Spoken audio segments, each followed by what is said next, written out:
Imaginary friend at di yan basta-basta dahil fallen angel yan. May mga kaso kasi kahit na do'n sa, Manila, Office of Exorcism na sinabing ang bata di talaga matatakot dahil binigyan sila ng pagkain, binigyan sila ng prutas, nakipaglaro. Yung pangyayari din, isang dalagita na altar server sa isang parokya, open din ang kanyang psychic ability kaya sabi ni Brad Tata na dapat isarado yung psychic ability niya. Ang mga bata, very active ang kanilang psychic ability. Yung dalagitang yan, na palaging makakita, doon nagpunta sa likod ng kumbinto sa CR, nakipaglaro sa imaginary friend. Pero na-possess lang siya nung nagdesisyon siya na magpa-deliverance siya. At may kaso din na isang bata na napakatalino niya kahit hindi nag-aral. Nangunguna talaga siya sa paaralan. At nung naka-schedule na siya na tatanggap ng kumpil, doon nagtaka ang kaniyang mga magulang bakit may kausap na parang nakipag-away sa loob ng kanyang room. At doon sinasakal na siya dahil ayaw sa kaniyang imaginary friend na tatanggap siya ng kumpil.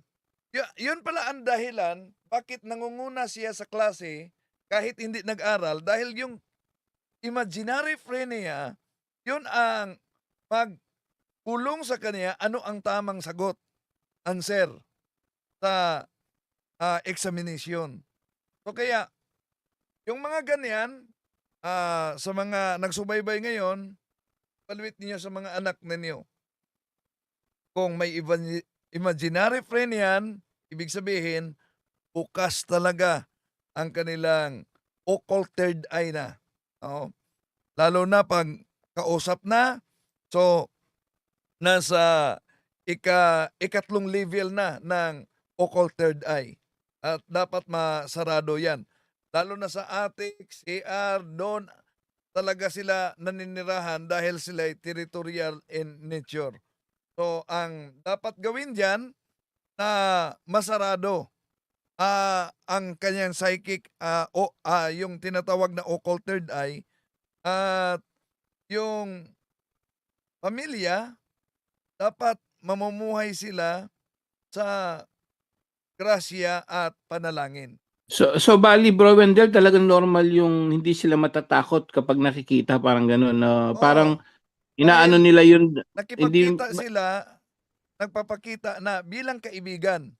Taong-tao talaga o bata talaga na nakipaglaro. Oh, so di sila natatakot. Dahil nakipagkaibigan.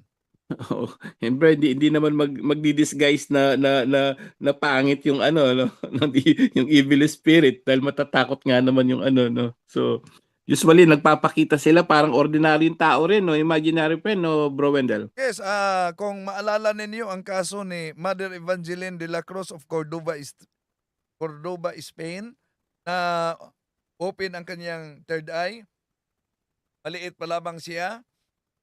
Panginoon mismo ang nagpakita sa kanya at sinabi na manggamot ka at makilala ka sa kabanalan.